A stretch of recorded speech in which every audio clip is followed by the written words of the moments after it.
Great to have you along for the ride. Thanks a lot for stopping by. Glad to have this man back. He's a great economist. He's a visiting fellow in economics for the Heritage Foundation, Peter St Onge. Peter, how are you? Good to see you. I am great. We have so much to be thankful for this year.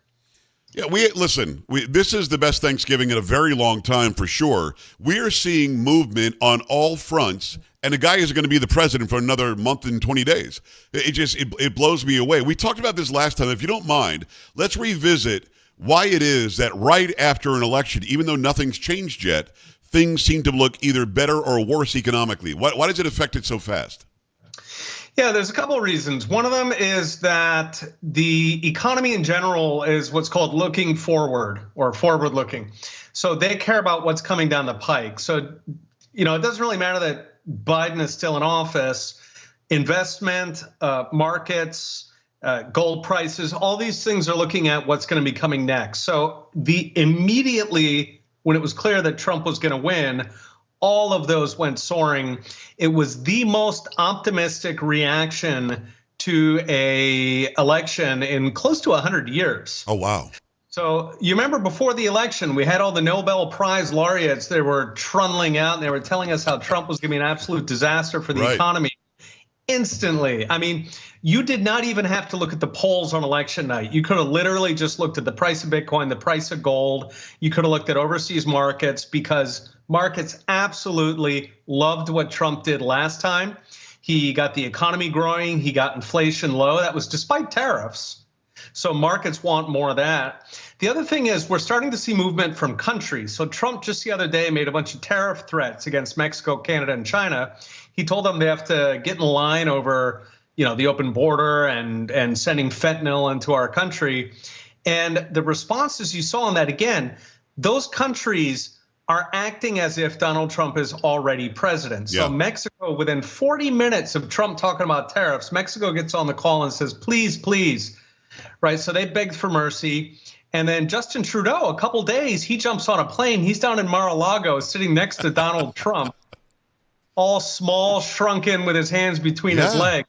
So Joe Biden may as well not be president, right? In terms of foreign affairs, in terms of the economy, he's already yesterday's news.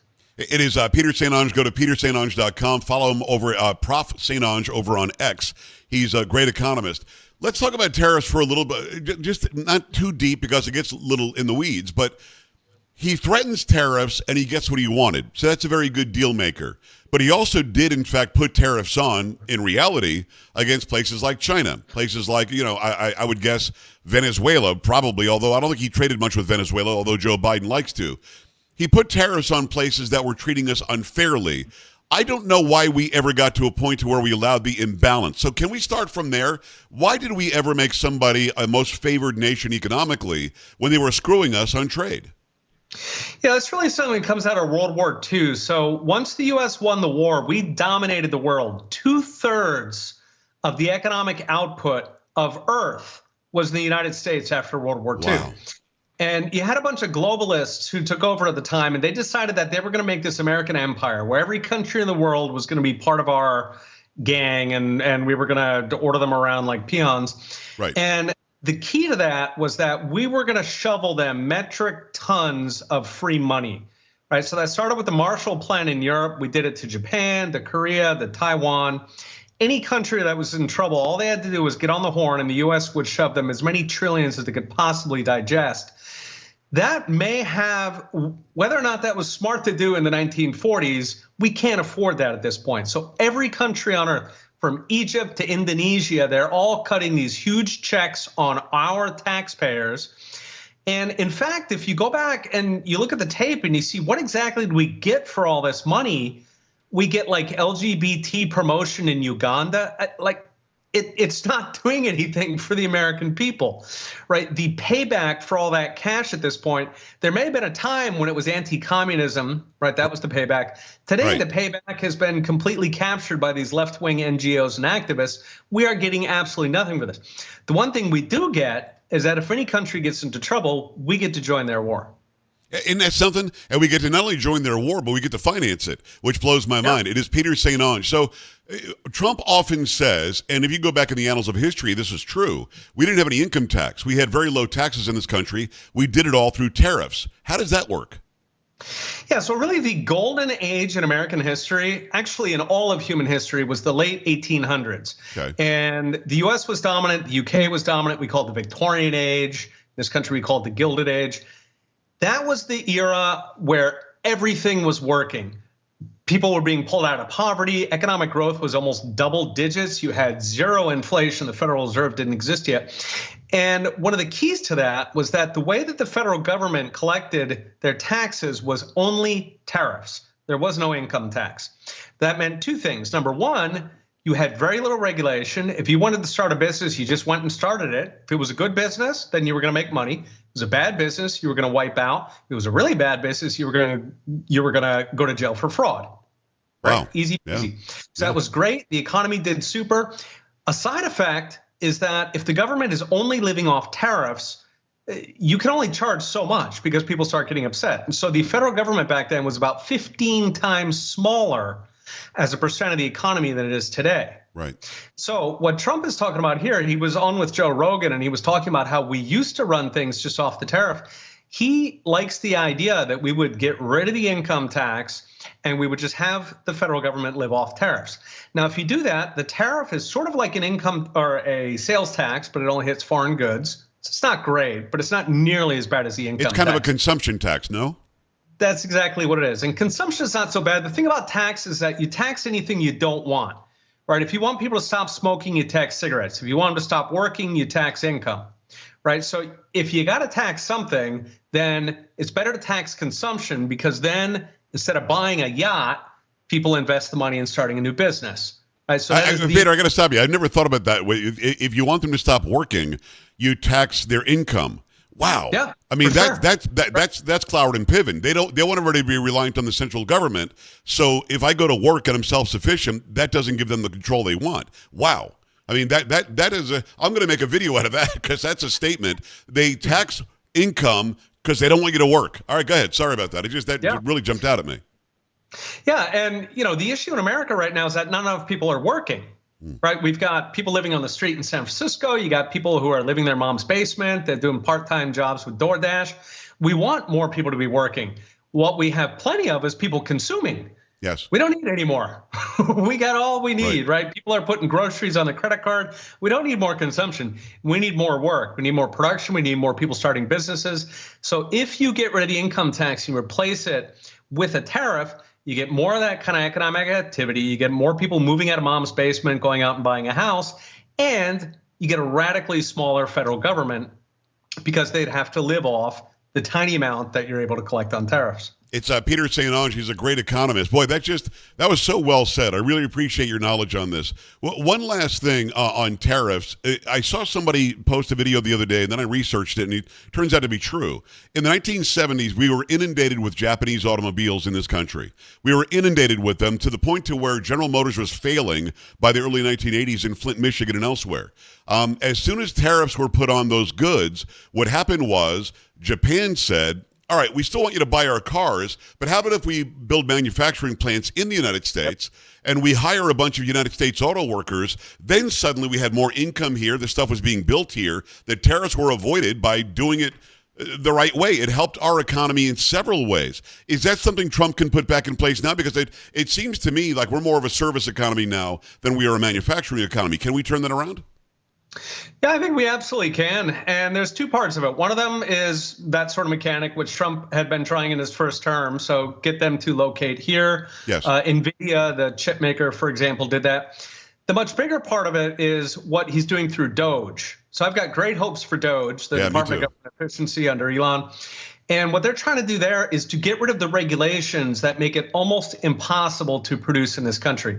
The environmental, the labor, OSHA, you've got just this endless series of regulations. And if you're like a small manufacturer in Wisconsin, you have got to spend a 30-year week dealing with the regulations. Extremely expensive. At the end of the day, the companies move overseas. It's not because they hate America. They move overseas because they're trying to survive the regulations. Yes. So I've got a lot of hope that Doge is going to make it more attractive to move here.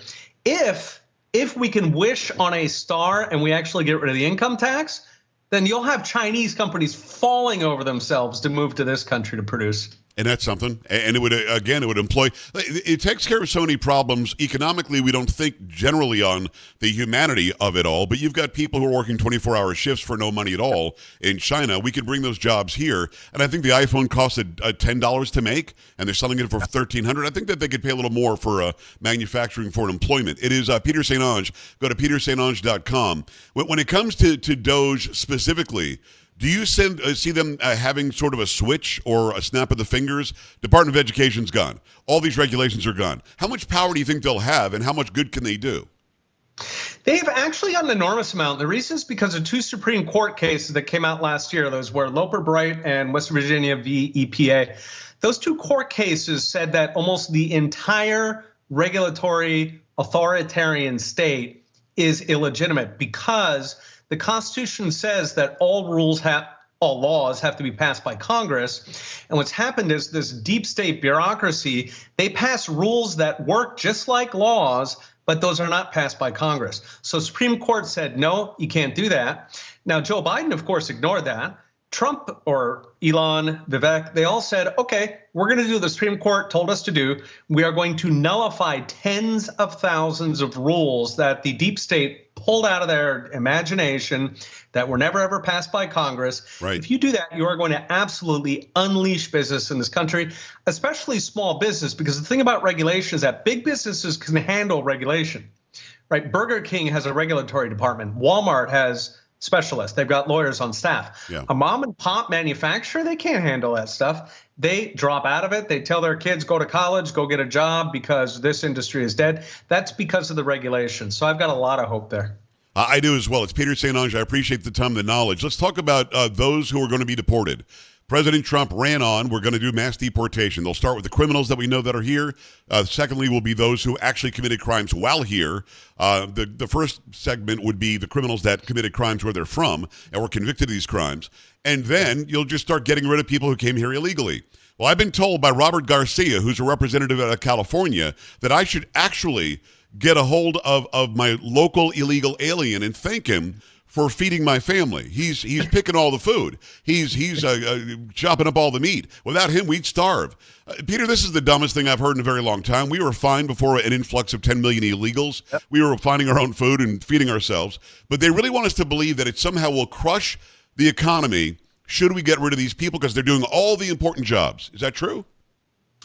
It's not true, shockingly. So what happens is what? I know this is unsettling that media would lie to us.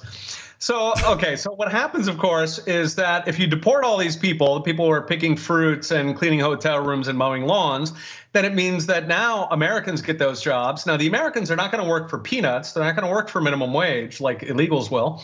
They're going to demand actual living wages, $15-20 an hour. So you actually have to pay blue collar workers. Now, the thing is that all those people, all those Americans who are going to get $15 or $20, they're here right now. Yes. They're on welfare. They're living with mom. Okay, so it's, so we get millions of Americans off the welfare rolls because they can actually, make a living wage at relatively low skilled work. Yes. And we get the millions of illegals off of our welfare rolls. There have been studies that 57% of illegal households are on welfare, one form or the other. That's nuts. It's completely insane. It doesn't. Well, the argument. You've heard the argument from the left. I don't mean to interrupt. I'm sorry. There's a little bit of a delay. No. The argument from the left, especially these dorks over on TikTok who like to debate people that are getting paid by somebody on the left, billions of dollars in taxes are paid by illegals every year. That tax base will be gone, and property taxes have to go up, income taxes have to go up. They're not only feeding us, Peter, they're also keeping our taxes low. Is there anything to the tax benefit being more than the burden they bring? Right. So it's massively outweighed by the amount of welfare they consume. Yeah. They commit crimes at much higher rates. To be really clear, legal immigrants are amazing. Of course. They don't commit crime. Their kids, they show up, they mow lawns, and then their kids become dentists. Yes. Legal immigrants are fantastic. Illegals are a completely different story. They commit crimes at higher rates. They're just an absolute mess. That, if you add the prison time, the welfare payments, the rest of it, the social worker, the whole empire they have, That is massively outweighing whatever taxes they're paying. The other thing is, even the taxes they're paying. So if they're paying, mostly what they're talking about here is Social Security payments on those, right. $10 an hour jobs. Right. Well, if you replace them with an American who's making 15 or 20, then the American is going to be paying between 50 and 100% more taxes because he's going to be doing the same job. He's going to be paying taxes on it too. Beyond which, illegals, to the extent they're paying taxes, they're doing it because they're stealing somebody's identity, right? Like the way you pay taxes, that you have to have a Social Security number. Where did they get that Social Security number from? So that is abetment of a felony, beyond which any income tax or any tax like that, if they're off the radar, if they're trying not to get noticed by the IRS, they're an idiot to actually go out and fill out an income tax. Right. So guarantee they're underpaying their taxes. They're, if they've got a nail salon or something, they're not declaring anything whatsoever. So, right, the left is going to spin this tale because the left knows that illegals become Democrat voters. That is the only reason that they're making this stuff up. 1,000%. Go to Prof St Onge over on X. Go to peterstonge.com over on the web as well. It's Peter St Onge. One last thing. Is it true that Black Friday sales were dominated by essentials like food and stuff? There's no way. Yeah, that's what's amazing. So overwhelmingly, the media is excited because Black Friday spending went up. And overwhelmingly, it was for essentials. So food, household goods, paper towels is what people were buying. And, this is the wages of the Joe Biden economy. So inflation has gone up so much. Costs have gone up so much. In other words, not just that things are more expensive, but for example, housing, credit card, interest rates, any kind of financing, like if you buy a car, a used car is running 8%. That is all eating into people's paychecks so that they can't afford the typical luxuries that you would expect at Christmas time. So instead, people are taking Black Friday deals on ground beef and paper towels. And that's something, I didn't shop on Black Friday for the first time in a very long time. And I don't know that economically there was a reason for that, but had I gone shopping, I never once thought to myself, let me go get some beef and paper towels. It blows my mind. I feel for people. Hopefully that's going to turn around soon. Peter St Onge, great economist. He's with the Heritage Foundation, a visiting fellow there. Go to peterstonge.com. Incredible knowledge as always. I really appreciate you coming on, Peter. Thanks.